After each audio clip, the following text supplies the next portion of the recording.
네, 안녕하세요 여러분들. 정치 클리핑 95회 시작하도록 하겠습니다. 오늘도 어김없이 대한민국 최고의 정치 평론가 곽동수 선생님 나오셨습니다.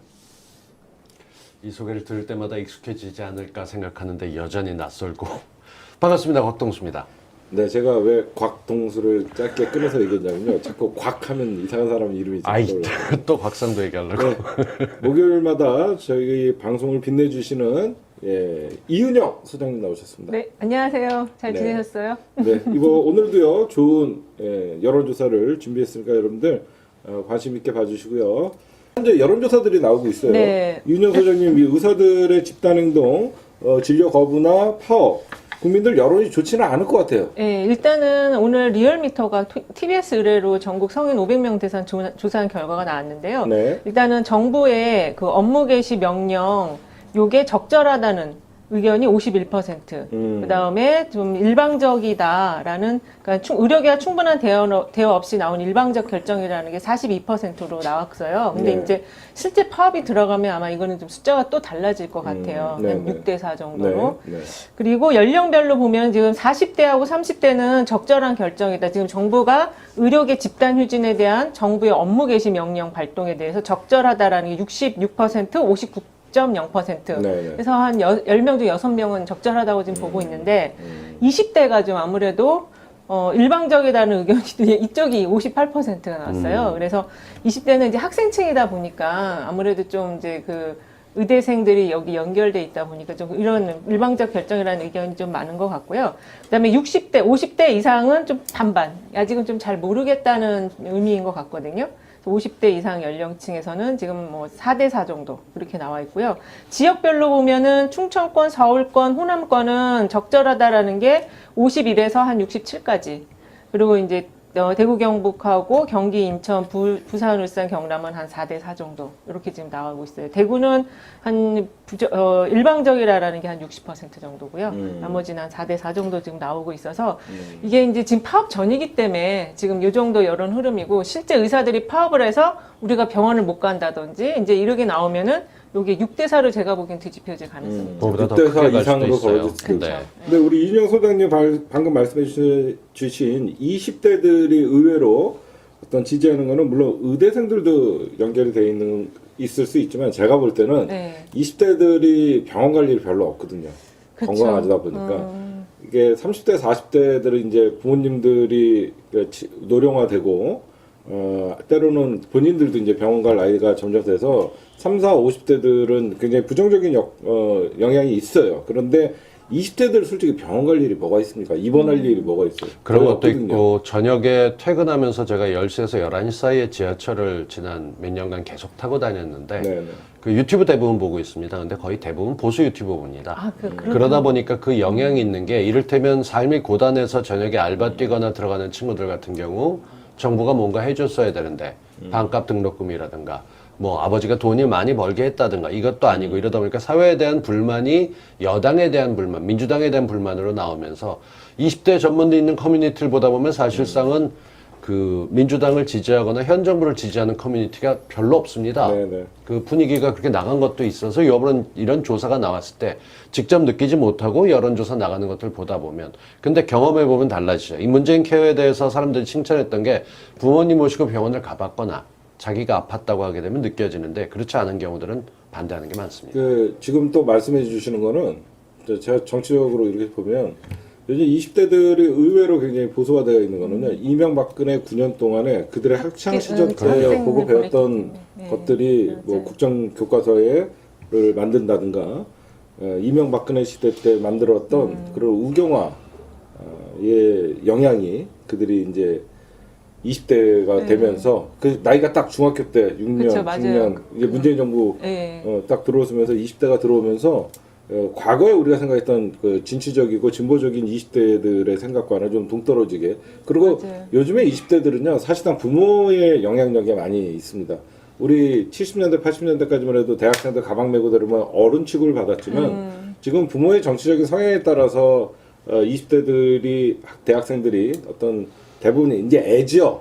예, 이렇게 하면 개총수, 시사타파, 20대 비하 대학생들을 애 취급하다 써 아무 상관없는데 그러니까 조금 서울의 스카이대학에서 이번에 조국 장관 문제 있을 때도 엉뚱한 그렇죠. 네. 시위라고 그런 것들은요.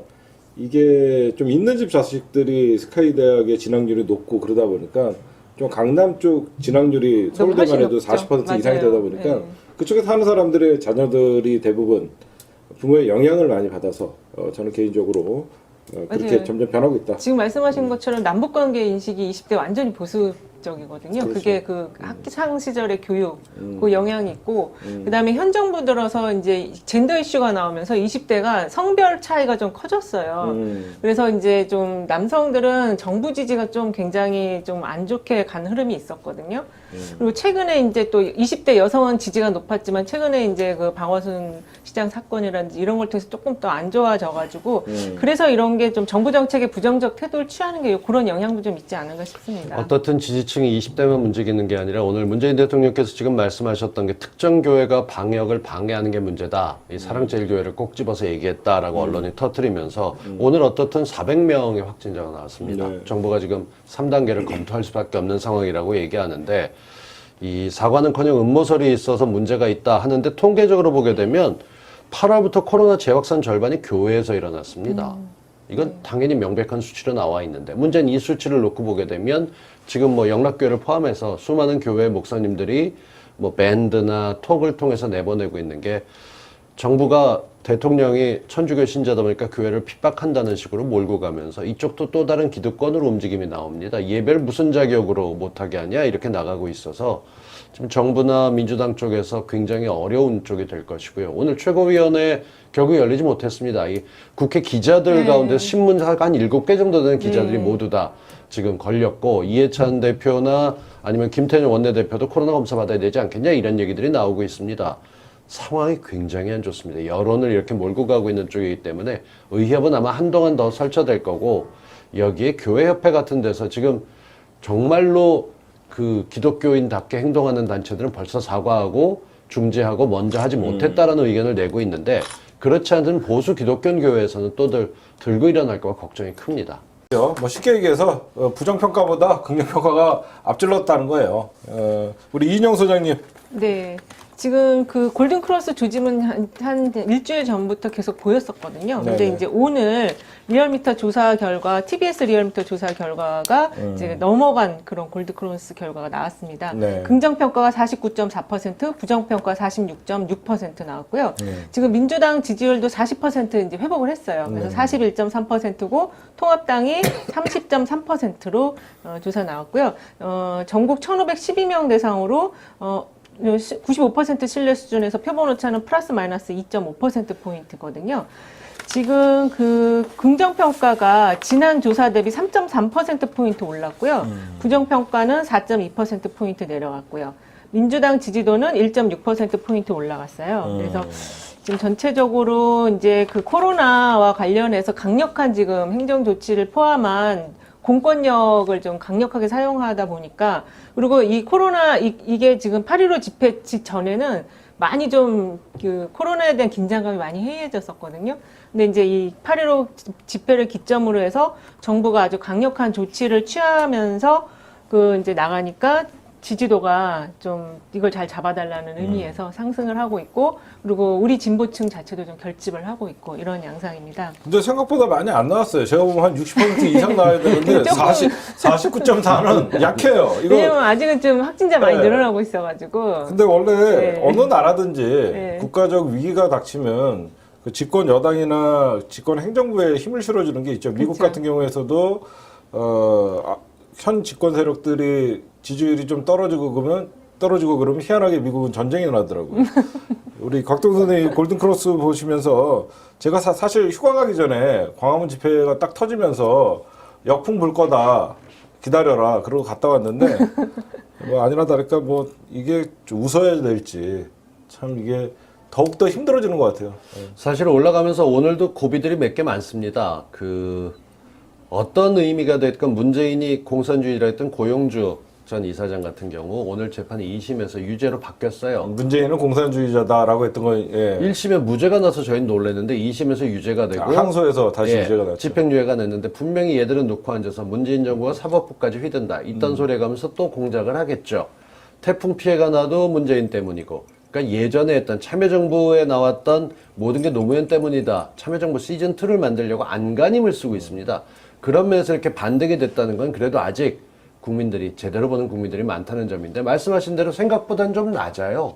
아쉽죠? 한 60% 이상 나와야죠. 어제부터 제가 그래서 늘 제발 여론조사, 무슨 전화 자동으로 녹음 걸려면 끊지 마시고 좀 받으세요.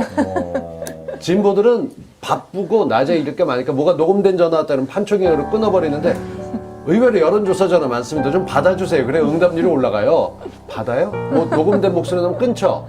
아니, 받은 적이 없으실 것 같아요. 그냥 저는 모르는 전화 안 받아요. 그렇죠.